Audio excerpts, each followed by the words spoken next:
Já está no ar aí? Está funcionando? Passa mais aqui, vem cá, encosta aqui. Bom dia a todo mundo. Hoje é dia 22, né? De setembro. Estamos aqui se reunindo mais uma vez para conversar sobre vários assuntos, né? Eu venho conversando esses dias, tem vários assuntos para se falar, tocar em temas, né?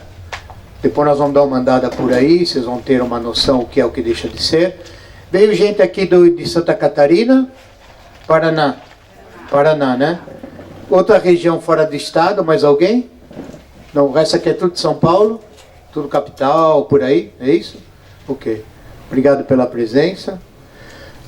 Nós andamos conversando de uns dias para cá, eu e o Vaê, falando vários assuntos, coisa de matéria de noticiário agrícola ou não, pó de rocha ou não, atitudes ou não, enfim. E ele juntou uma série de coisas, que ele vai dar uma tocada no assunto, coisas interessantes, depois nós vamos questionar, perguntar, responder, vamos fazer depois um bate-boca aqui. E eu vou passar para o Vaê. Vaê, você quer começar por qual item? Organiza o que você fez, você que sabe o que você fez. Aí você... Fique à vontade, se você tem algum recado para dar... Aqui você escreveu, nós vamos falar um pouco das queimadas, coisa triste no Brasil e no mundo, né? E... Tá. Vamos falar das queimadas? Começa você falando, depois a gente continua, uma coisa muito triste, vai falando, a gente vai conversando e depois a gente vai evoluindo. Bom, eu estava vindo para cá e aproveitei e estava lendo uma matéria da Ana Primavera sobre queimadas, né? O que ela fala sobre queimadas é de ficar revoltado. Deixa eu ver. Bom, eu não vou me prolongar muito no texto, mas alguns tópicos do texto é melhor eu ler, porque, claro, que aqui nós não temos mais essa prática de queimada. Mas, infelizmente, lá na Amazônia, parece que Deus juntou todo aquele pessoal ali para tocar fogo naquilo. É um absurdo, que eu até comentei com o Sérgio, que existem duas coisas infinitas. Uma é a bondade, é Deus. E a outra coisa que é infinita é a estupidez humana. Porque não tem cabimento tacar fogo quando principalmente você não tem matéria orgânica. Você está queimando a matéria-prima. Então, aqui, a Ana Primavera,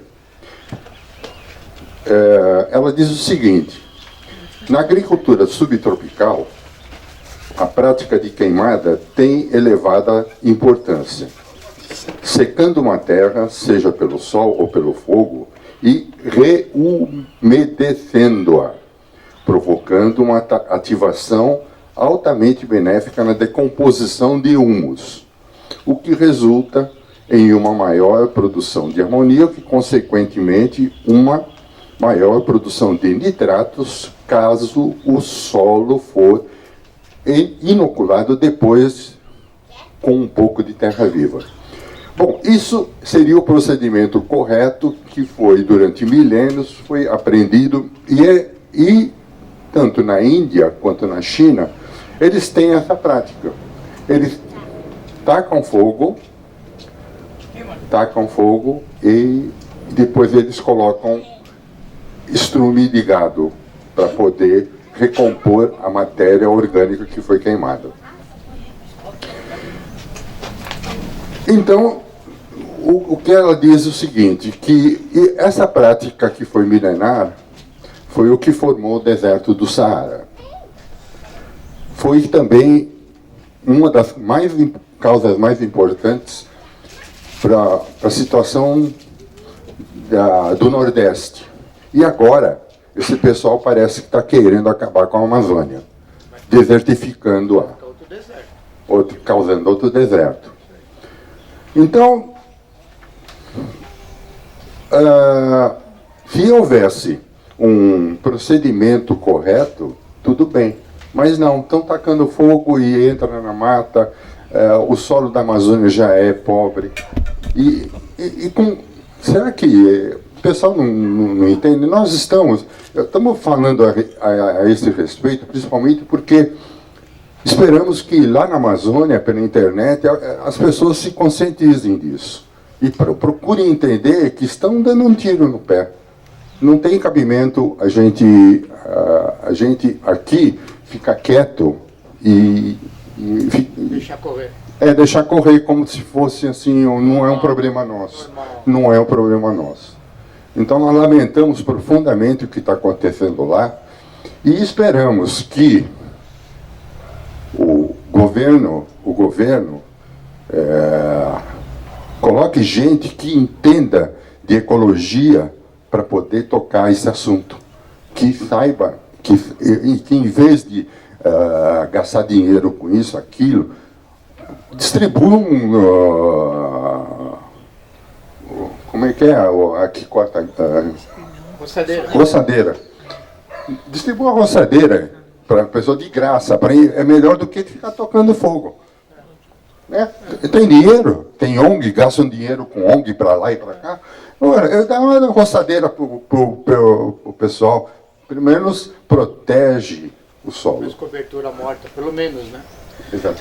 Esse assunto de incêndio, a gente está vendo no Brasil, criminal que se sabe, é que infelizmente, muitos anos para cá, não tem força no Amazonas em geral, governamental, tomando conta da área, né?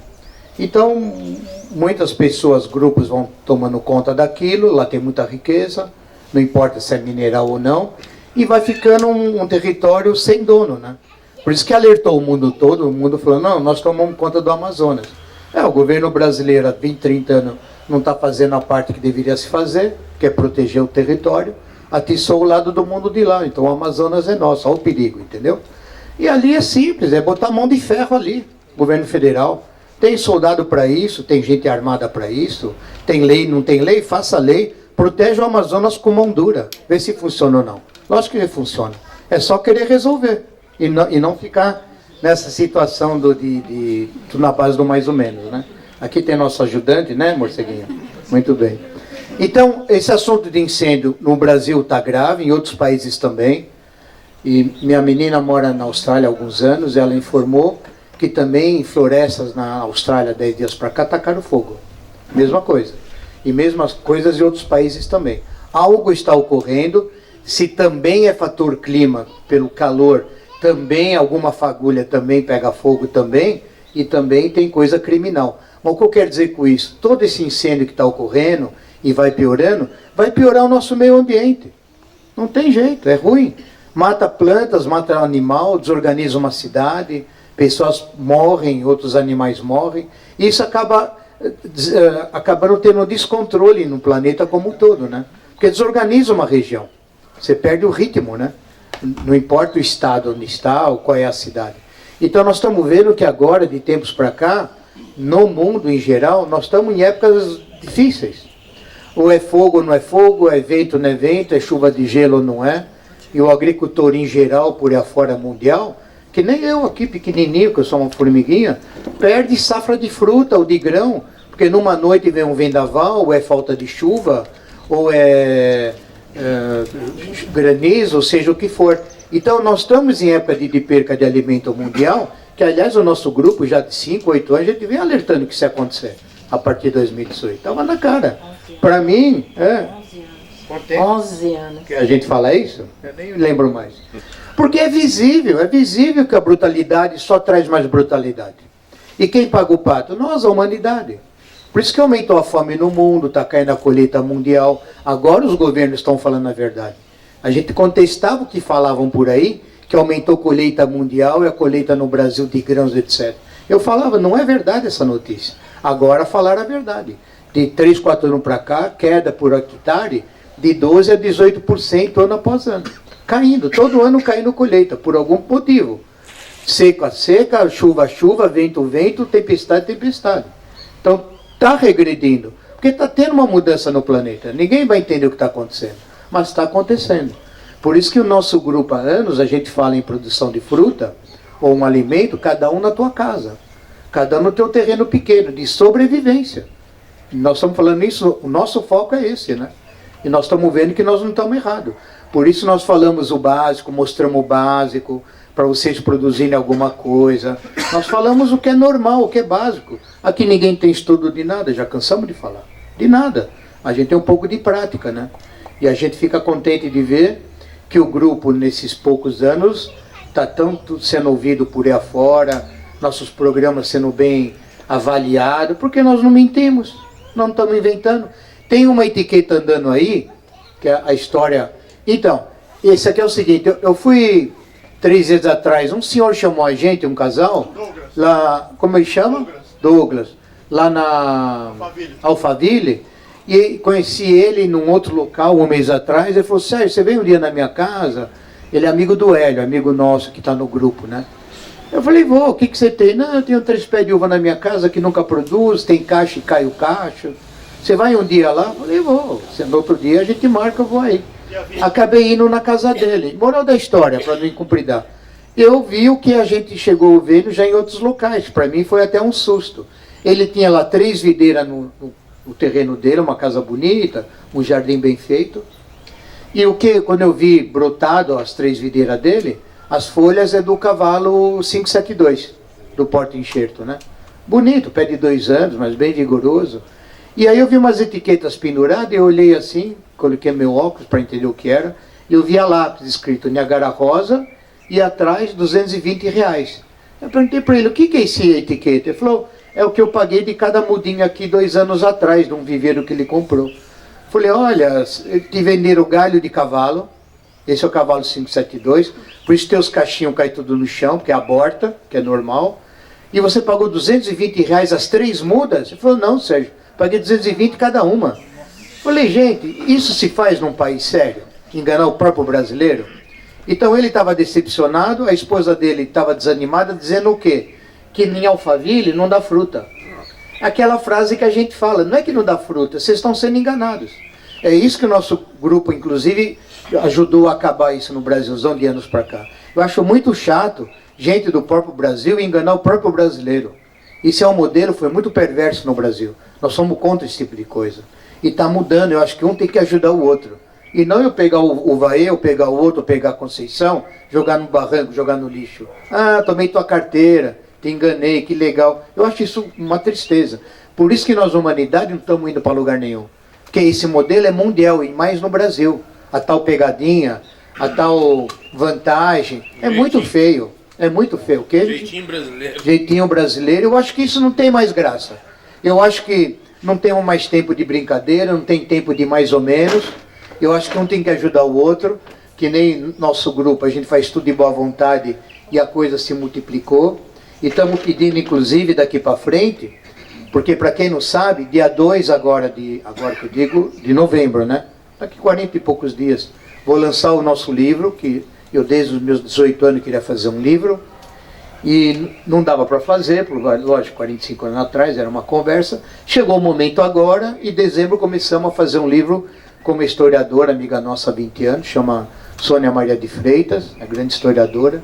Quem está na internet vai ver o histórico dela. E são 10 meses fazendo o livro. É um livro dos armênios no Brasil, que eu sou neto de armênio. Todos esses 20 quarteirões aqui em volta era a charca dos armênios de fruta. Não tem mais ninguém, morreram, foram embora, sobrou só nós. E esse livro conta a história dos armênios em São Paulo, como chegaram no Brasil em 1870, 1900, enfim. Eu acabei fazendo um livro do meu jeito, que eu achava que era importante. Ou seja, um registro dos armênios no Brasil. Então são 4 capítulos, o livro está ficando pronto já.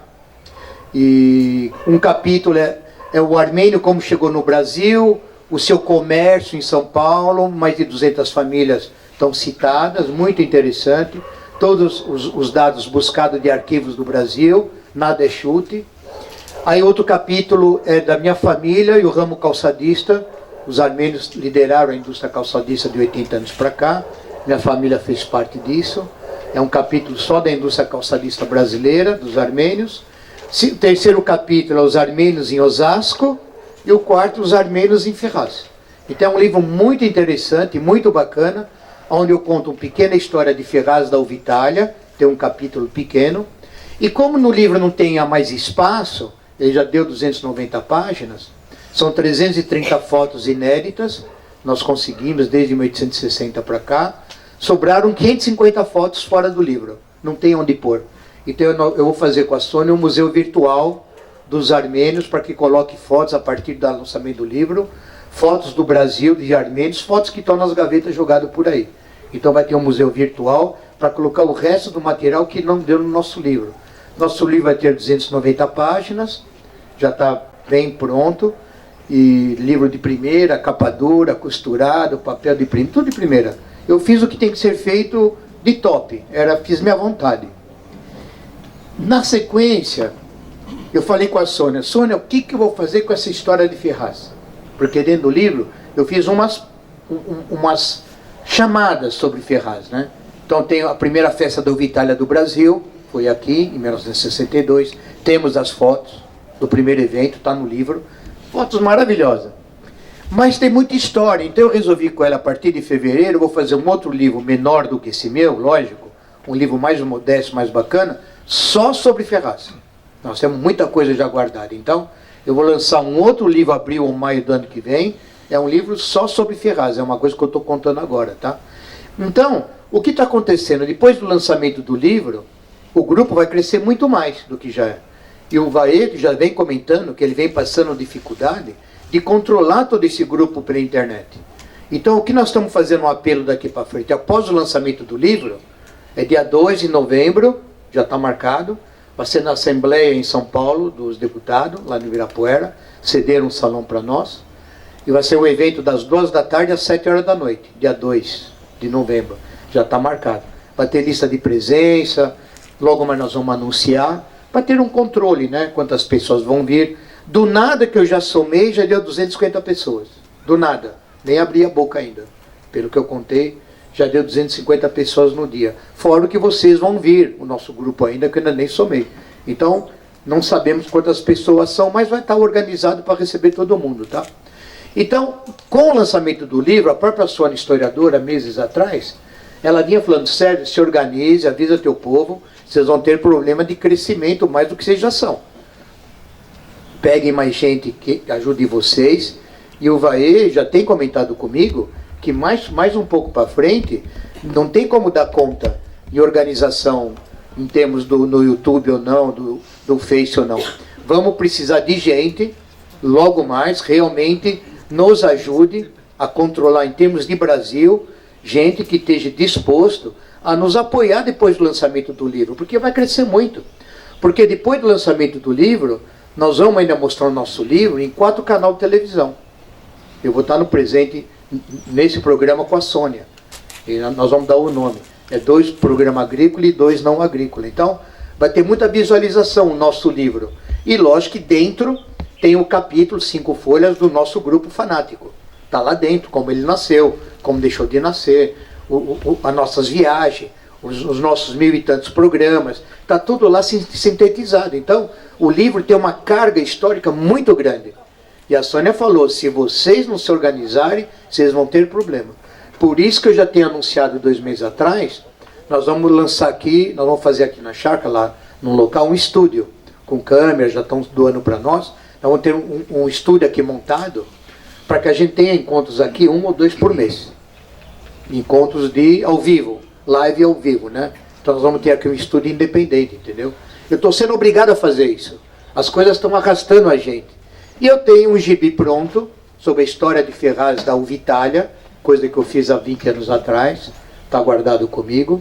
Então, na sequência do estúdio, eu vou lançar esse gibi colorido, contando a história de Ferraz da Uva Itália e das maçãs, que aqui foi o berço, nos anos 20. Essa história toda contada conforme os documentos que nós temos guardado aqui, original, tá? Então, eu vou lançar um gibi educativo, didático, contando a história daqui, independente do livro que eu vou fazer também sobre Ferraz. Então eu tenho 4, 5 assuntos para fazer até julho do ano que vem. Então, nós temos uma série de assuntos e fatos que vamos precisar de ajuda e colaboração de quem nos puder do Brasil, viu? É isso, agora o vai falar um pouco sobre isso também e vamos dar andamento aí. Bom, eu O assunto da queimada é de suma importância. Eu quero só voltar um pouquinho, porque eu achei o texto que é relevante e não custa nada ter um pouquinho de paciência mais comigo, tá? A queima permanente dos pastos provoca, porém, a forçosa ascensão da umidade das camadas mais profundas, da umidade. A superfície encrustada ou pisada não permite a forçada ascensão da umidade das camadas mais profundas. Errei aqui. A superfície encostada ou pisada não permite a fácil penetração da água fluvial. Provocamos, pois, com a queimada, o gradativo secamento da terra que, depois de dezenas de anos de uso dessa prática, vale ressaltar que a queimada não é desse ano, só desse ano, ela é muito antiga, não produz mais nada senão barba de bode. Numa terra completamente estéril, endurecida. Notamos, então, que o efeito benéfico não ocorre caso faltar a posterior inoculação da terra com micro-organismos, se esta não for arada e se não existir matéria orgânica. Essa posterior inoculação existe na Índia e na China, foi o que nós dissemos anteriormente, países clássicos dessa prática, onde os lavradores, depois de queimar os restolhos, adubam a terra com estrume de curral, cuidadosamente preparado. Onde faltar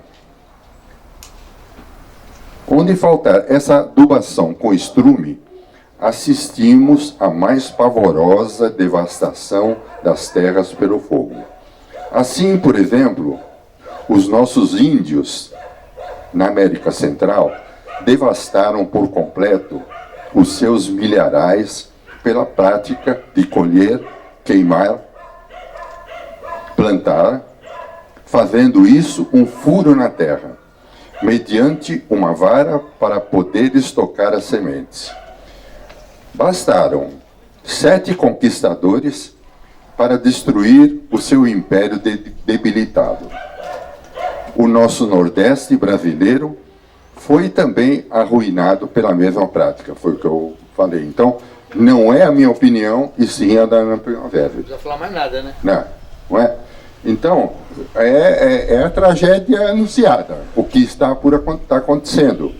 Então, o nosso alerta, o que nós estamos aqui gritando, esperamos que alguém escute, né? O Luiz Fernando quer falar. Oi, fala, Fernando. Quer falar aqui? Vem cá, fala no microfone. Vou falar mais alto. Vem cá. Pergunta. Então fala aí. O que eu li sobre o que é. Como é que inicia um fogo?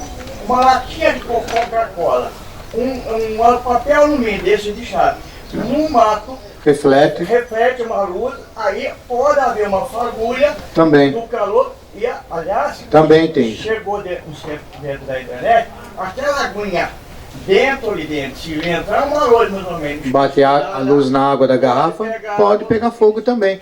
Então, veja só como o planeta está pedindo socorro. Latinha, quem joga no mato? Nós. Vidro quebrado, quem joga no mato? Nós. Uma fagulha que ocorre? Papel laminado, ser humano. Então veja como nós estamos tomando atitude e não estamos percebendo que está ocorrendo destruição da própria sujeira nossa. É isso. É estranho, né? A gente mesmo sem querer provoca. É isso aí. Então, um resumo dessa prática, a Ana diz o seguinte: nem tudo que é costume ou tradição é bom. Não se pode introduzir uma prática esquecendo uma parte importante dela. Quer dizer, e essa parte mais importante da queima é, sem dúvida alguma, uma posterior adubação com estrume de curral. Em realidade, é garantir o retorno do material orgânico ao solo. seja na forma de estrume, composto, adubo verde, material roçado de pousio ou material roçado de pastagem, deixado em descanso. Daí eu falar da roçadeira, né?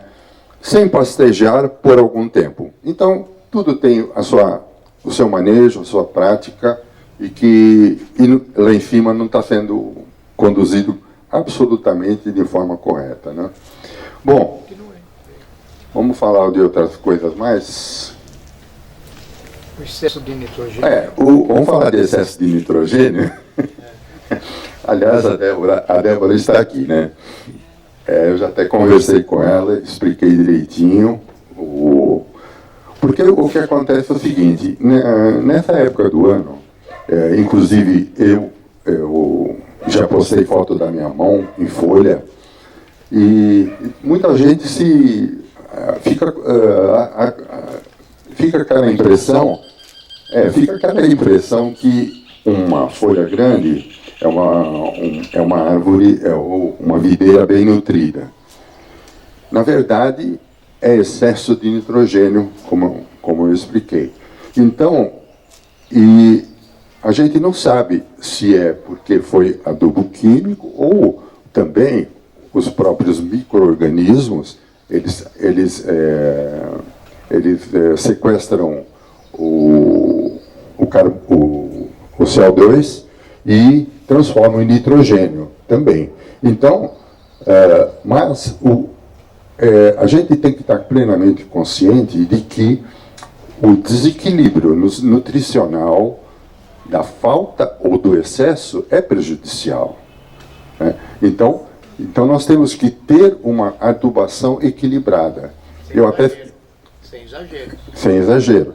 É a mesma coisa que eu citei para ela, falei, um cara bombado, né? Um cara bombado não é um sinal que ele é sadio, é bem nutrido, não é?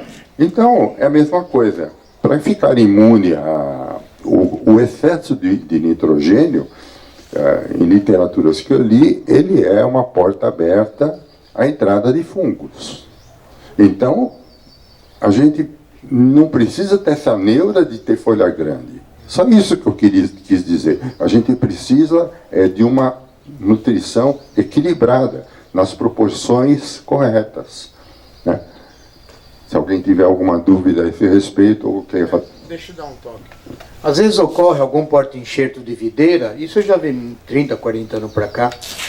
Tem videira que, por um motivo qualquer, uma ou outra variedade que recebeu uma copa após o enxerto, a própria folha, dependendo do porta-enxerto, a folha que vai brotar após o enxerto e no ano seguinte, ela sozinha fica grande, tamanho dessa folha, a folha de videira. Tem porta-enxerto que provoca isso. E tem porta-enxerto que nem tanto, como aí falou. Tem gente que às vezes usa muito nitrogênio, que é o que chama, que a gente não se deve usar, ureia, salitre e tantas outras coisas que não há necessidade. Porque a própria água da chuva, viu pessoal, ele já vem de cima da nuvem junto com a água, por isso que a água da chuva é muito nutritiva, já vem certa a dosagem de nitrogênio que o planeta, as plantas precisam. Pode ver que após uma chuva, nasce mais capim, a grama fica maior, as folhas ficam mais bonitas. Se você regar com a água da torneira, não é igual, porque a própria água da chuva já tem a medida certa do nitrogênio. Por isso que os antigos coletavam água, quem regava a sua horta, coletava água da chuva e já regava a horta só com a água da chuva. Lá antigo eles sabiam que acontecia alguma coisa com a água da chuva, só que eles não sabiam o que tinha na água da chuva, eles falavam que tinha força. A água da chuva tem força, tá certa a palavra, só que se sabe que hoje em dia é o nitrato. Nitrato é o nitrogênio mais puro que tem. É um gás que tem em cima das nuvens, conforme dá o vento, o relâmpago e tal, esse gás cola na gotícula da água e cai junto, que é água com nitrogênio. Por isso que a água da chuva é extremamente importante, que você pode coletar e regar, inclusive, a tua horta. Então, se é uma região que já chove relativamente bem, não há se preocupar por causa do nitrogênio, porque a própria chuva traz muito nitrogênio. Tudo tem que ser cauteloso, tudo tem que ser dentro de medidas normais. Nada de exagero, que nem o Vaê falou. Não temos que ter neura se hoje, esse mês, vou fazer o churume de um produto e então vou colocar mais produto ainda no churume para ficar o caldo mais forte. Não pensem assim. É o pouco constante ao longo da vida do teu pomar, é o longo constante que você vai fazer tuas árvores de fruta ficarem sadias e dando uma fruta dentro de uma certa qualidade, né? Então, pegando nossas plantas aqui que têm 40, 60, 70 anos, elas estão dentro de uma média de produção, e são plantas antiguíssimas. Aqui eu não tenho nada menos do que 30 anos de idade, e produzindo dentro do possível, porque aqui nada é exagerado, aqui nada é judiado, aqui o solo da chácara sempre foi coberto com o seu matinho normal, cresceu 2, 3 palmos de matinhos de passa-roçadeira, mês sim, mês não. 2 vezes por ano eu jogo bagaço de cana nas ruas das frutas, pico ela e jogo 2 vezes por ano. E o resto é pulverizações básicas, podas básicas. Aqui não temos assim nenhuma preocupação de neura, de excesso de qualquer coisa, porque aqui já está no ritmo. Tanto que aqui tem 80 anos, e 80 anos aqui tudo produzindo, está aí a prova. Olha a cor das folhas, olha a força das floradas, olha aquele pé de caqui que fez 60 anos agora, caqui de chocolate, vê a carga que ela está de fruta, que nós fomos lá agora há pouco e mostrei. Uma carga enorme, é um pé que completou 60 anos. Não preciso nem me preocupar com a adubação, ela já está bonita, vou me preocupar com o quê? Com pulverizações e a poda que nós fizemos um pouco, aliviamos um pouco os galhos delas em julho. Mas nada. E o solo lá está dentro de uma norma, matéria orgânica, palhada no chão, e está lá a resposta da planta, olha a cor do verde que está lá. Então, o importante, vocês têm que aprender a olhar as árvores de fruta e começar a olhar a cor das folhas, se ela está pálida ou não, se as folhas estão ficando atrofiadas. A planta vai te mostrando se falta alguma nutrição ou não. E não se ficar preocupado e colocar excesso de coisa no solo. Primeiro, olha o ritmo da tua planta. Poda as plantas, tem a época certa, diminui um pouco o porte da planta, vai vir brotação mais sadia com pulverização. O teu pomar ruim, você corrige em 2, 3 anos. Pomar velho, corrige, sem brutalidade. Poda as plantas, tem a época certa, diminui um pouco o porte da planta, vai vir brotação mais sadia com pulverização. O teu pomar ruim, você corrige em 2, 3 anos. Pomar velho, corrige, sem brutalidade. Você corrige num pomar ruim de 2 a 3 anos, mesmo que árvore de grande porte. Vocês vão corrigindo de cima para baixo, vai abaixando o porte das árvores e a planta vai reagindo. Esse negócio de deixar solo limpo, como faziam ou fazem, rastelar o chão, juntar folha, pôr fogo, é um hábito ruim no Brasil até hoje. Ou quem tem terreno um pouco caído, pior ainda, a terra se é pelada, sem folha, sem nada, a chuva lavou toda a terra. Aí ele fala assim, eu consigo plantar só lá embaixo do meu terreno. Lógico, a terra boa de cima foi lá para baixo, lá embaixo do terreno do cara dá verdura enorme, dá tomate enorme, porque a terra fértil, a chuva arrastou lá para baixo. Ele não fez contenção de chuva na descida da encosta, nem com quebra de chuva e nem com palhadas no chão. Lógico que a terra da pessoa vai ficar pobre. Aí o que eles ensinam? Joga o produto químico no chão. O adubo químico, não importa se é o 10-10-10, 13-0-15, adubo químico. Não é, está errado, não é isso. O teu solo morreu porque ela foi lavado por chuva ou por vento. Aí vem esse sol de 30, 35 graus batendo no solo, a tua terra pelada, matou o solo em termos de vida. Porque o próprio calor mata o solo, entendeu? É isso. Então tem que trabalhar sempre protegendo o solo. Sempre. Proteção que a gente fala, ou matéria orgânica jogada no solo, ou restos de folhagem geral, ou restos de palha de café, não importa o que. Mas não existe solo desse sítio com a terra pelada e passando vassoura, o rastelo e recolhendo as folhas. Não, tudo no chão, como é a floresta. Por que as árvores têm 50 metros de altura nas florestas? As folhas caem, os galhos caem, vira aquela palhada no chão, as árvores ficam enormes. Acompanhe a floresta. Não podemos fugir da realidade. É isso, tá? Na verdade, nós vivemos num paraíso e não damos conta. E mais, fazemos de tudo para prejudicar. Eu estou aqui lendo aqui que nos Emirados Árabes Unidos as temperaturas podem alcançar 50 graus. E olha o que ele fala. É claro que temos que comprar água para irrigar as plantas. E eles arrumam água, sabe de que jeito? Navio-tanque. Vem de navio-tanque. Nós temos água aqui em abundância. Né? Poluída também, né? Nós temos o dom de poluir tudo. Também outro problema. Outro problema, gravíssimo. Então eles ali têm que plantar na areia. E eles conseguiram fazer essa proeza acrescentando um pouco de argila para reter a umidade um pouco, para eles poderem ter alimento.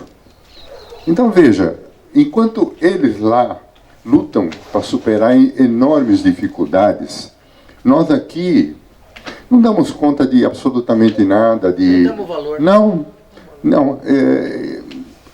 Principalmente uma coisa que eu quero bater daqui para frente, muito falar, é sobre micro-organismos. Que a gente pisa em cima, não faz o que o Sérgio falou de colocar a cobertura morta. Então, se quando bate o sol e a temperatura aqui no verão o sol pode chegar a 70 graus, ele mata todos aqueles micro-organismos, que são os nossos aliados. Toda vez que a gente, por uma razão ou outra, a gente elimina, ou por uma elevada variação de pH, ou num revolvimento violento do solo, ou com o sol a 60, 70 graus, eles todos são dizimados, porém, a partir do momento que nós voltamos a dar as boas condições, eles reinicializam o seu processo de povoamento e, consequentemente, a melhora do seu solo. Então, uma coisa que eu estou usando para me autoeducar seria, no caso, de me colocar no lugar deles. Já imaginou se houvesse um gigante que tivesse umas máquinas enormes, de vez em quando passasse por cima da gente, jogando a gente lá para 50 metros de profundidade? Demorou para construir uma casa? A tua casa, então, nem... O cara vem, passa, revira tudo. É porque mas os grumos do subsolo é a moradia dos micro-organismos. Vai tudo embora. Eles, sem oxigênio, eles morrem. Eles morrem. Então, e vem aquela camada de baixo que não tem matéria orgânica, como é que vai ter micro-organismo? Aquilo estava tudo estruturado, estava tudo arrumadinho, vem ou deixa descoberto, ou inunda, ou pisa em cima com trator, ou pisa, enfim. Sol forte. Tem mil maneiras de destruir os micro-organismos. Então, se a gente pensar assim, olha, a gente não gostaria que um gigante viesse e destruísse todo o trabalho, toda a estrutura que nós fizemos. Por que nós então não damos conta de que temos que respeitar aqueles que estão nos ajudando? O tempo todo é uma estrutura que está ali para evoluir o teu solo. Pensemos nisso seriamente. Ser humano, nós estamos indo contra a natureza. É inacreditável. É a sabedoria humana. Nós somos muito sábios. É impressionante como a gente tem... Olha, em pleno 2019, a gente tem que falar um negócio desse. E na contramão. Indo na contramão o tempo todo, fazendo coisa errada. Mas nem o basicão, não é nem isso. Então, vamos refletir mais, vamos se conscientizar mais de que atitudes de respeito à natureza, porque é para nós mesmos. Deixa eu aproveitar, vocês querem ver como a gente pensa diferente? De um ano para cá, 1 ano e meio, eu vim aumentando a calhas de água da chácara, até lá embaixo, essas telhas aqui, água para piscina, coleta d'água de chuva, até lá embaixo, enfim. Olha que mentalidade diferente a minha. Nós temos um poço, tem um poço aqui embaixo da casa, aqui, aí dentro. Quando a casa era antiga, pequena, sempre teve, antigamente os poços eram dentro da casa, né, protegido. Como nós temos um aqui até hoje. Mas tem um lá fora, que meu avô fez em 66, um lá fora. Então, olha que atitude diferente. O nosso poço ali tem 8, 10 metros de água, o poço lá de fora, nunca faltou água. Com essa seca que deu, 2013, 14 e tal, aqui também nunca faltou água no nosso poço. O pessoal de volta vinha com um galão para pegar água nossa aqui, que é água potável, para fazer comida, fazer café, não sei o quê. Pegava aqui no portão, um monte de gente. Galões de 5, 10 litros, doei para todo mundo aqui naquela seca, 2013, 14 e 15. Olha o que é a atitude correta. De vez do poço que está lá. Se fosse uma outra pessoa, ia pegar um poceiro, nosso é poço caipira, né? Eu iria falar para a pessoa, olha, afunda mais 10 metros, para mim achar uma outra veia d'água, para coletar mais água do poço, que eu vou usar mais água. Sabe o que eu estou fazendo? Coletando água da chuva. Eu estou com 8, 10 caixas grandes na chácara. Hoje eu coleto 20 mil litros d'água. Em vários pontos da chácara, já coleto água da chuva. E nosso poço já fica desligado quase um mês. Eu estou usando pouco a água do poço. Estou deixando ele descansar. Ou seja, não estou furando mais para buscar outra veia d'água ali embaixo. Não. Ele está aí há 50 anos, estou deixando ele do jeito que está. Não estou esgotando ele, porque eu estou coletando água de chuva em 8 pontos que eu tenho na chácara, lá dos alternados da chácara, com coleta de calha. Então, dá uma chuva, encher os 20 mil litros de água nos tanques que eu tenho, 2 mil aqui, 2 mil lá, 1.000 ali, 5 mil lá, eu espalhei tudo. O local da laranjeira, a caixa que chegou agora de 1.000 litros, quando eu coletar água da chuva, quando faltar água para a laranjeira, eu vou usar a caixa de 1.000 litros ali que vai ser instalada terça-feira. Lá embaixo da horta eu tenho 2 caixas de 1.000 litros cada uma. Lá embaixo eu tenho de 5 mil. E assim eu espalhei. É o que eu estou dizendo. A minha cabeça, meu modo de trabalhar, eu trabalho a favor da natureza. Porque eu sei, nós estamos judiando da natureza. Como é que eu vou furar mais o poço? Afundar para esgotar a água? Não. Eu estou coletando água da chuva, que quando chove é muito, e deixo o poço desligado. Porque eu tenho 20 mil litros numa chuva boa coletado, 20 mil litros eu tenho água para regar nas minhas plantas por mais de um mês. Vocês entendem o que eu estou dizendo? Nós estamos pensando diferente. Fura mais a água, fura o poço. O artesiano tem 20 metros, põe 200 metros. O artesiano tem 200 metros, fura mais 200. Não, gente. Mudem o jeito de pensar, mudem as atitudes no mundo. Nós estamos chegando, já estamos no limite do limite. O que já está vindo por aí, que nós já estamos vendo, a gente só está vendo notícia ruim de um ano para cá, pior do que 2017. A notícia de agora é pior que 2018. Cada ano, o semestre que está passando, nós estamos vendo notícias mais brutas. Nós temos a obrigação de tomar alguma atitude, como a gente sempre fala, para dessa criançada que estão aí hoje com 8, 10 anos, 5 anos de idade. Nossa, você fala, que eu tenho bomba. medo de você. Hã? E você fala, eu tenho medo de você. Por quê? Fala, fala aqui, vem cá. O que é que você está falando? Qual dos assuntos? Qual dos assuntos? Fala aí, fala aí. Pessoal, escuta. Há uns anos atrás o Sérgio já vivia falando. Quando eu entrei no grupo, eu falei, esse cara é xarope, é doido. Ele me chamava de perturbado, mas eu falei, ele é doido. Porque ele falou, ó, a partir de 2019, setembro de 2019, muita coisa vai explodir, o negócio vai ficar ruim. A Amazônia tá pegando fogo. E outras coisas mais. E eu tenho medo do que ele fala. Mas é visível. Porque na hora você fala assim, não, o Sérgio tá viajando, ele tá. Não. O Sérgio tá Bem empolgado. lembrado, ó. Você vê, a gente tem um raciocínio tão diferenciado. Tem um programa nosso, eu acho que é o 671 do nosso YouTube. Tava até a Karen na horta nossa, tinha umas 50 pessoas, nós estávamos conversando lá. Acho que é o 671 que eu gravei esse número, eu gravo bem data, coisa assim. Quem prestar atenção nesse meu programa, que tem uns 3 anos mais ou menos, numa hora, eu estava vendo outro dia, não tinha nem reparado.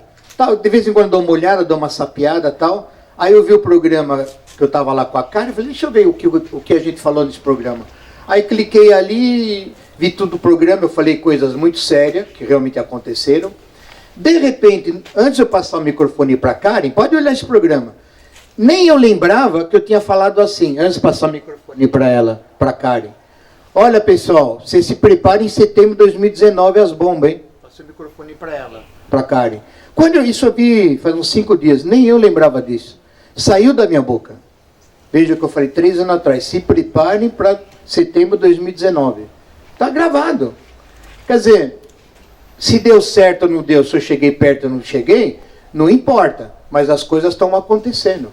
Então, esse trabalho nosso, de vocês terem alimento, como todo mundo está nos assistindo, em vaso ou não, no terreno ou não, está todo mundo voltando a produzir. O William está com galinha na casa dele, ele mostrou umas fotos outro dia, que ele está com umas plantas no quintal da casa dele. Quantas galinhas você tem lá, poeira, que põe ovo? 15. 15. Ele mostrou 2 cestas de ovo, ele tem 3 moleques lá, os capetinha lá. E ele, quando eu falava anos atrás, tem um pouco de galinha em casa, porque o ovo é importante, galinha ocupa pouco espaço, tal, tinha gente que achava estranho que eu falava. Hoje estão vendo a importância de ter um pouco de galinha, pelo alimento que ela é, pelo ovo, né? 15 galinhas é no mínimo todo dia Uma dúzia de ovo. 13, 14 ovos. É, mais ou menos Eu tô isso. vendendo ovo que eu não dou conta de comer. Já tá vendendo? Gente, Já eu tá sou a nisso? Conceição, sou uma das primeiras alunas do Sérgio há 11 anos. E ele sempre dizia na aula, eu não sou a mãe de Ná, mas vocês podem crer que daqui a um ano, nessa data, vai acontecer alguma coisa. E acontecia. E ele já dizia o que era. E a gente ficava com medo dele. Medo? Porque Tão ruim assim? você previa tudo, a gente Não, ficava com É medo. experiência, a gente percebe, tá no ar, a gente percebe. Mas você sempre dizia assim, eu não sou a mãe de Ná, você lembra disso? Eu sempre Eu não brinco. sou a mãe de Lá. Não sou bidu. Não, ele falava, eu não sou a mãe de Ná, mas ó, vai acontecer isso, isso, isso e aquilo.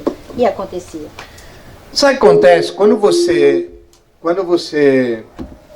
tem mais tempo assim de experiência de vida, como eu sou muito ligado em atitude de natureza, muita coisa eu vejo na planta. É estranho falar isso. Então a gente percebe o que está vindo. Quem tem norma, quem tem base, você olha a planta, elas contam para você. Eu tenho essa facilidade. Eu não sei explicar o que é. Então, o que mais me preocupa é realmente, como eu sempre falei, tudo que está vindo e o que está chegando agora. A brutalidade. Então isso me incomoda muito. Por isso que eu sou um tipo de pessoa que eu não canso. Eu não canso de viajar, não canso de falar. Eu vou, onde tem uma pessoa me esperando, eu vou. Se é uma cidade que tem 100 pessoas, eu vou do mesmo jeito. Porque se vocês olharem por aí afora, ninguém tem coragem de botar a cara como eu boto há quase 30 anos, falar o que eu falo. Eu mando registrar, eu falo, não apago o que eu estou falando. Quer dizer, ainda eu comento com o pessoal, eu brinco. Ou eu vou ser político ano que vem, vota em mim. Ou eu sou um cara que eu não sei o que eu estou falando, ou eu sou meio perturbado. É alguma coisa. Porque para filmar, falar o que eu falo, afirmar o que eu afirmo, eu afirmo. Eu dou nome, eu afirmo as coisas que eu acho que vai ser. Porque é visível as coisas, o que estão acontecendo. Para mim é muito visível. Então como é que eu posso ser omisso? Não posso, me incomoda. Eu sou uma pessoa muito incomodada. Demais. Então, se o que a gente fala, o que a gente mostrou, até agora já deu resultado, é como já comentei e falei tempos atrás. Se o nosso grupo parasse hoje, tudo que já está falado, já está mostrado e filmado, ninguém mais apaga. Porque dos 980 programas, é isso que tem hoje? 83. Os 983? Você tem quantos prontos para colocar no ar, que você falou outro dia? 275. 275? Então, veja, ele tem pronto para pôr no ar 275, fora o que ele vai editar. Não tem fim, não me pergunta, eu não sei como sai tanta matéria. E nenhuma matéria é repetida. Olha quanta informação que a gente dá, e aqui ninguém é estudado em nada, não temos diploma de nada. Nós já falamos sobre isso. Então, o trabalho que a gente tem feito, em termos de informação, nosso trabalho é todo gratuito, vocês sabem disso. E tudo que a gente faz é de boa vontade, é impossível vir alguém, qualquer grupo químico não, botar o dedo na nossa cara. A pessoa não tem condição. Não tem. Porque o que vocês estão fazendo na casa de vocês, que a gente não sabe, eu não conheço a maioria, desde que no YouTube é 8 milhões de gente que olha a gente, é isso? Mais ou menos? Já deu 8 milhões? 8 milhões e 600 mil. Vocês vão perguntar para mim se a gente conhece, você conhece 8 milhões de gente? Eu também não conheço, você conhece quem é isso? Acontece, anda sozinho, os grupos estão aí. Aqui ninguém pega no pé de ninguém, porque como nós começamos sério o nosso trabalho educativo, coisa que pouco se vê no mundo, o nosso grupo cresceu porque estão vendo coisa séria. E todos os grupos pequenos que são nossos filhotes, a linha deles é a nossa. Porque eu já falei para eles, grupos novos que estão surgindo, se mudarem a atitude, tudo que estão fazendo vai sair errado. Eu já avisei. Eles não precisam nem olhar. Se mudarem a nossa linha e para o lado errado, vai dar tudo errado, eles vão ter consequência na cabeça deles. Eu já avisei isso. E não duvidem. E não duvidem, vai ser isso. Então acontece o que o nosso grupo que está aqui, o pessoal já nem se atreve a querer mudar. Por quê? Porque o pessoal que está conosco, a gente percebe, né, velho? Gente índole boa, não é? E nós não escolhemos ninguém. O pessoal vem, chama, quer entrar no grupo. A gente não conhece quase ninguém. O pessoal veio, no nosso grupo se aglutina. É interessante, viu? Eu não sei explicar o porquê. Algo acontece. Então, se essa linha está funcionando e a coisa funciona, ainda mais numa época de dificuldade mundial, que nós estamos aí. Problema de alimento ou não, intoxicação ou não, suicídios de ser humano ou não, jovens se suicidando, depressão daqui, depressão de lá. A humanidade está doente. E uma grande parte vem do ambiente, do ar e do que nós estamos comendo. 30, 40 anos intoxicando o planeta, nós estamos intoxicados. Então, feliz de quem está entendendo o que a gente fala, porque muita gente me desceu o pau nesses meus 30 anos para cá, eu nunca dei bola, e eu já mandei recado tempos atrás para as pessoas, antes de ter o grupo. Eu estou correto e eu vou derrubar vocês. Eu falei, o meu trabalho eu vou derrubar vocês, porque eu sei, eu aprendi com os antigos. Eu não estou enganando o ser humano. Eu falo com boca limpa. Aqui ninguém engana, vocês estão enganando. Vocês vão cair e eu não vou cair, pois todos caíram e nós estamos aqui. E o grupo nosso está crescendo. Porque não se mente. Aqui não se engana. Aqui ninguém é estrela. Aqui não tem dinheiro. Nós não aceitamos isso. A nossa linha é diferente. Porque o planeta está pedindo isso. Nós estamos dentro do normal. Se tudo aí fora vai ficar normal daqui um mês, a coisa vai ficar pior, não podemos fazer nada. Mas a nossa parte está feita. O modelo nosso está dado. O nosso exemplo está dado. E assim as coisas estão andando como se deve, né? É isso. Sequência, fazer. Eu estava olhando aí o pessoal e eu estava reparando que, salvo raras exceções, eu sou um dos mais velhos. E isso tem um lado positivo, que é no sentido de que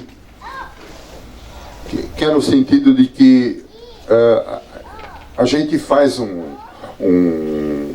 apanhado de como era o mundo antigamente e como ele está.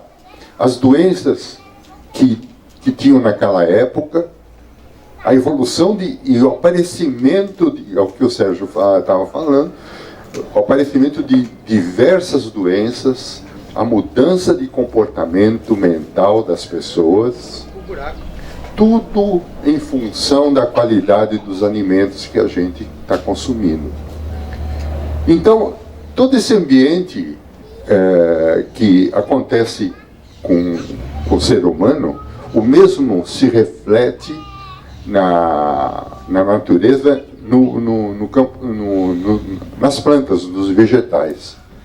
Então, se as plantas não tiverem uma alimentação adequada e correta, coisa que nos últimos 100 anos não ocorreu, é o que nós estamos convivendo o tempo todo com doença, ficando o tempo todo tendo que aplicar pesticida, fungicida. Agressividade. Exatamente. E, consequentemente, alterando o solo. Quer dizer, então, num ciclo vicioso completamente. Quer dizer, eu acho que já chegamos no fundo do poço. Tão vicioso, né, velho? Tão vicioso que o ser humano também, a cada dia surge uma doença nova, uma evolução de mais doença, entendeu? Mas as doenças estão ficando mais resistentes. As doenças estão ficando mais resistentes, entendeu? E epidemias que já estavam sanadas no mundo inteiro, surtando de novo. E O tá que tudo era certo, sarampo? né? Daqui a pouco a tuberculose vai voltar a matar, vamos correr se esconder. Botou cachumba. Cachumba. Cachumba. O mosquito tá matando o povo com microcefalia, com dengue, com zika. Um mosquito. Há 50 anos atrás, ou há 10 anos atrás, eu ouvia falar dessa zikungunya. Chikungunya, olha. E outra. Não tinha. Tinha outras doenças, né? Mas evoluímos, o leque aumentou e muito, né? Os erros estão causando mutações genéticas. Não vê as crianças que nascem com microcefalia? Sim. Uma tristeza. Está ocorrendo mutações genéticas. Pois é. Então nós estamos exatamente nessa situação, vendo passivamente Eu só vou concluir o seguinte. Se a gente tem que ter como meta e objetivo alcançar a planta sadia e sem doenças. Essa vai ser a nossa. Não temos que aceitar conviver com plantas doentes, tendo que fazer procedimentos. A Ana Primavera fala que se houver um exemplo é a floresta. Não tem nenhum agrônomo dando pitaco lá, né? Quantas árvores tem 40 metros? Então, dá 40 metros. Essa semana descobriram árvores de 80 metros. Aonde? Aqui Na Amazônia. Já vão derrubar. 15 árvores descobriram. Subiram corredeira, demoraram não sei quantos dias para conseguir achar. Já. 10 dias Então, pra chegar lá, Léo. dá uma grana esses 80 metros de madeira. Bom, né? Legal, né? Legal, dá uma grana. Então, a gente tem que pensar um pouco, ter um pouco mais de respeito à natureza e rever os conceitos que incutiram na nossa mente. A gente tem que ter um procedimento equilibrado com a adubação, fazendo corretamente, respeitando os micro-organismos e criando todo um ambiente para que eles fortaleçam a planta. Então não é muito difícil, é muito simples. É só a gente não ser ganancioso, querer uma alta produtividade. Está caindo produtividade. Esse negócio de alta produtividade, 4 anos para cá, está caindo por hectare. É conversa. Já tem publicações aí mostrando as claras. Porque isso. a matéria orgânica foi colocada em segundo plano, quando é o primeiro. Matéria orgânica em primeiro lugar. Sem ele não tem game. Não tem como. Não tem micro-organismo, não tem defesa, a raiz não sabe o que fazer para procurar os nutrientes que ela precisa. 3 nutrientes NPK não é suficiente. Não, absolutamente. E nem tampouco existe um condicionador de solo, não existe nada que substitua a matéria orgânica.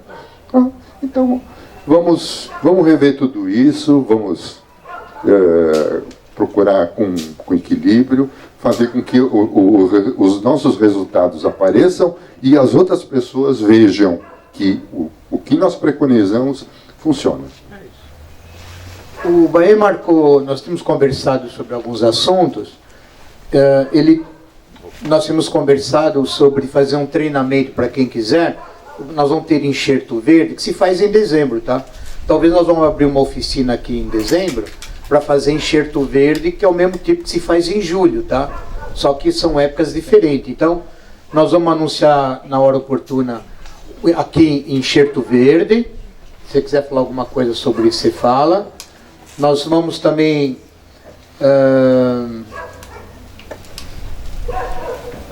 aqui o que está escrito, aumento do Número de colaboradores. o aumento de gente que nos apoiando a partir do livro, vamos precisar seriamente. E Oficina de enxertia verde. verde já falei.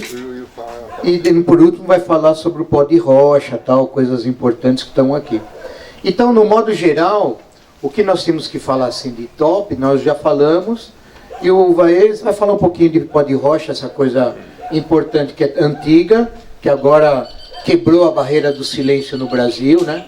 Que parece que antes não podia se falar ou não se falava. E é uma coisa super importante. Vamos falar um pouco sobre o pó de rocha, que vai dar um grande alívio no Brasil para o agricultor, alguns já estão usando. E aí o vai falar um pouquinho sobre isso. Fala sobre os colaboradores, como é que a pessoa tem que agir, como é que tem que te procurar, ok?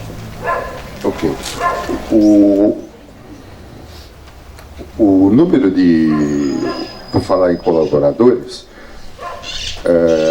quem se interessar, porque assim, eu entrei no grupo, assim como Conceição entrou, muitos entraram aqui, porque exatamente a gente recebeu uma ajuda muito grande do Sérgio, porque tudo partiu dele há muitos anos. Então nós Sem querer. Sem querer, querendo. Nós estamos retribuindo, né? Retribuindo. Então nós nos sentimos na obrigação de retribuir e repassar. Assim como ele não nos conhecia e ele nos ajudou, nós também queremos ajudar e estamos ajudando pessoas que a gente não conhece. Não importa. A gente quer pura e simplesmente ajudar, porque existe uma lacuna muito grande, né, nessa parte, porque não existe nenhum segmento, nenhuma escola que ajude a pessoa que tem um quintal. Tanto que eu estava comentando com uma pessoa aqui, que as pessoas procuram colocar uma cerâmica para não ter problema, porque talvez em alguma época tentaram e não conseguiram nada. E não há um respaldo de ninguém. Hoje, atualmente, tivemos diversos casos de pessoas quebrando a cerâmica para poder ter o prazer de ter uma videira ou uma planta e ter um alimento sem agrotóxico, com qualidade, e ter o prazer de ter feito, né? E diga-se de passagem, mesmo quebrando a cerâmica, a videira fica maravilhosa e o fruto é maravilhoso. Eu sou exemplo disso. Além disso, videira, já falamos em programas nossos, pela temperatura quente e tal, uma videira em torno da casa, ela deixa a casa mais fresca, viu? Tá? Com o ambiente melhor. E não tem mosquito, por incrível que pareça. Então, é tudo de bom, né? Na verdade, a gente está exatamente procurando viabilizar para vocês essa possibilidade. E então, eu acho que esse grupo ficar resumido em poucos colaboradores não está correto, não é justo. Eu acho que as pessoas têm que ter um pouco mais de sensibilidade. Eu sei que todo mundo tem afazeres, como eu tenho também, todo mundo tem. Mas eu vou confessar uma coisa para vocês, eu tenho muita satisfação de ser útil. Eu sinto essa alegria de que eu sou uma pessoa que estou colaborando para que o mundo se torne melhor. É isso. E nós fazemos a nossa pequena parte. Cada um, de acordo com a sua possibilidade, faça alguma coisa para melhorar esse mundo. O mundo não está legal. E não é só recebendo. Vale aquela frase de Santo Agostinho, é dando que se recebe, e isso funciona. Exatamente porque você pode não receber em dinheiro, mas você recebe em agradecimentos, em uma sensação de dever cumprido. E isso, para mim, é o que importa. Eu estou fazendo a minha parte, tenho os que estão colaborando também, e convoco as pessoas para que façam o mesmo. De coração. Depois do lançamento do livro, eu insisto nisso. E vou repetir, está me preocupando, o grupo vai crescer muito depois do lançamento do livro, vocês não têm muita noção a coisa como é que é. Vai ser um furacão em termos de crescimento e nós vamos precisar de gente nos apoiando de toda forma, no Brasilzão afora. E uma outra coisa que eu queria completar, antes do vai falar do Pó de Rocha, muita gente do grande interior do Brasilzão, às vezes me telefonam. Eu estou vendo muita gente que está 100, 200, 300 quilômetros longe de uma vila, presta atenção.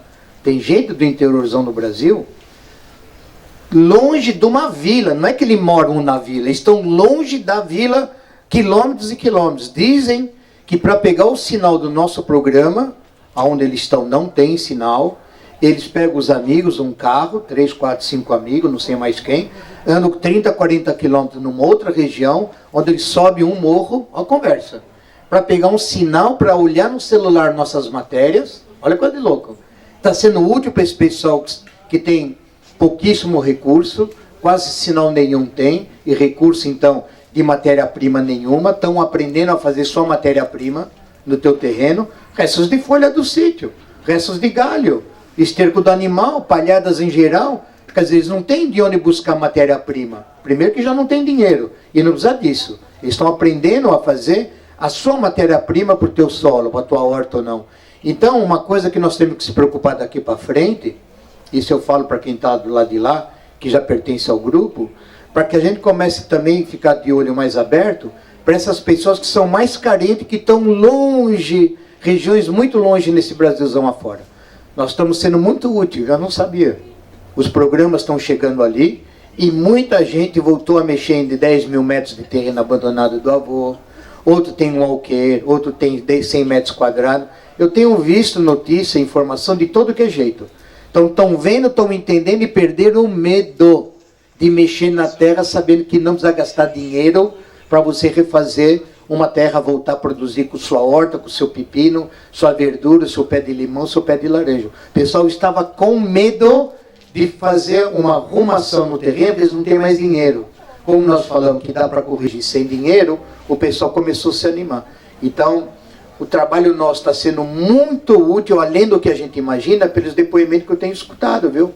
Então, nós vamos voltar mais os olhos daqui para frente também, o pessoal que já está mais longe nesse fundão desse Brasilzão afora, tá? O pessoal está pedindo socorro, viu? Tá? Vai, agora você toca aí o pó de rocha. O que eu ia falar mesmo? Pó de rocha. Não, não era o pó de rocha. Não, eu, na live, eu já lembrei. Na última reunião que nós tivemos na chácara, eu de passagem, eu estava passando e eu vi o Antônio